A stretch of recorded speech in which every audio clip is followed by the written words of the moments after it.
what is the status in Galveston Bay with the refineries and the hundreds of chemical plants? If you could share just an update on the economic and environmental impact. Just real quick. So the Texas Commission on Environmental Quality continues to monitor those both with regard to air quality and water quality. They have mobile units engaged to make sure they're going to be able to adequately go to all the impacted areas and do the monitoring and make sure that if there is any type of environmental situation, it will be swiftly contained.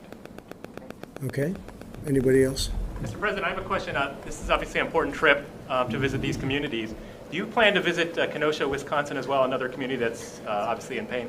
Probably so. We've had tremendous success. As you know, we were finally able to get the go-ahead from the local authorities to send in the National Guard. We sent in the National Guard, and within a few minutes of the Guard, everybody cleared out, and it became safe. We have, that was 3 days ago, we've had absolutely no problem from that. We sent in 1,000 National Guard, and that's not even a big force. We could clean out, as an example, Portland. We could fix Portland in, I would say, 45 minutes.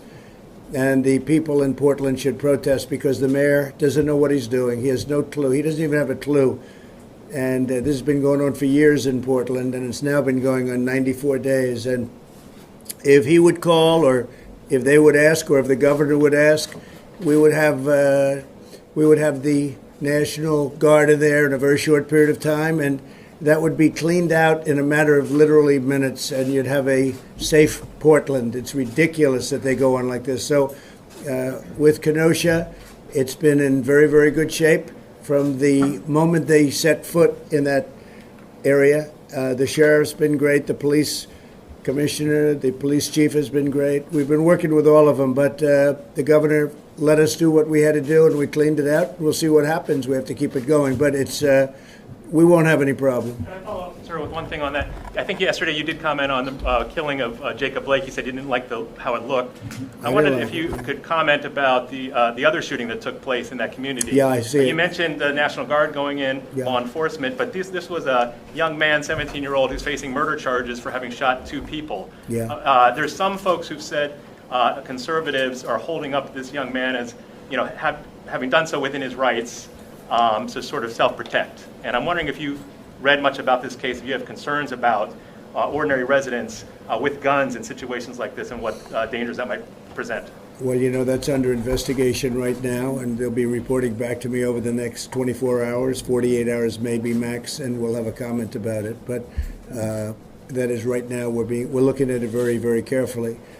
What we are doing with, it's a great state, Wisconsin, great state, and they should not have to put up with what they went through. And so the National Guard has done a fantastic job. Any other questions? Mr. President, why is the DNI no longer going to be updating the House and the Senate on election security issues in person? Well, I could have Mark answer that question. Mark, please. Yeah, I'll be glad to answer it. I talked to Director Ratcliffe, and as you know, he's been giving briefings. So he's going to ultimately give full briefings in terms of not oral briefings, but full intel briefings. But it really comes down to one simple thing. The last time they gave briefings, a few members went out and talked to the press and disclosed information that they shouldn't have disclosed. And so he's going to make sure that there's the proper tools for their oversight and make sure that they contain it in a way that does not jeopardize sources and methods for the intel that we gather. Mr. President, Director Ratcliffe brought information into the committee, and the information leaked. Whether it was Shifty Schiff or somebody else, they leak the information before it gets in. And what's even worse, they leak the wrong information. And he got tired of it. So he wants to do it in a different forum because you have leakers on the committee. Obviously, leakers that are doing bad things. Probably not even legal to leak, but we'll look into that separately. But they were leaking the information as brought in. How would you don't have that in Texas. Ken, you wouldn't allow that in Texas.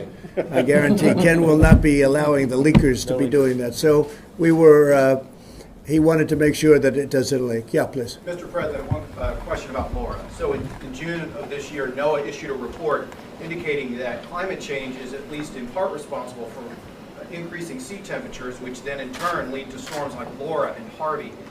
In an area where petrochemicals and the energy industry are so critical, how do you balance that with at the same time attacking climate change so that storms like this don't continue to ravage the Gulf Coast? Well, I tell you, you've had tremendous storms in Texas for many decades and for many centuries, and that's the way it is. We handle them as they come. All I can do is handle them as they come, and that's what we do, and nobody's ever done a better job of it. And we love the people of Texas, and Governor, it's an honor to be with you. Thank you very much. Ted, thank you very much. Great job. Thank you, Dan. Please. Thank you. Thank you Thank very you. much, everybody. Thank you.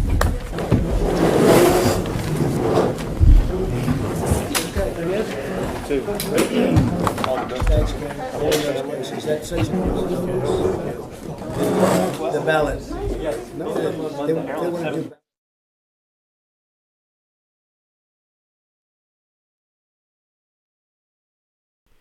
All right, folks, thank you so much for joining us here at Golden State Times. If you liked our coverage, make sure that you share it on social media. You click the thumbs up button and you subscribe and click that bell if you are new. Let us know what you guys think about this Q&A with President Trump from Orange, Texas, where President Trump is surveying the damage of the hurricanes. He went earlier to Louisiana. Now he's in Texas. Now he's going back to the White House, but he is going to keep his eye and make sure that he talks to FEMA about everything that is going on. But let us know what you guys think about this Q&A with President Trump in the comment section below. If you missed President Trump in Louisiana earlier today, I'll be putting it up on your screen. It's interactive. Click on it. I'll also pin it to the very top of the comments. Make sure you guys let us know what you guys think. Subscribe to the channel, click the notification bell, and follow us on Twitter at Gold State Times. Thanks so much, folks. Please share this video on social media, and we will see you very soon. Peace.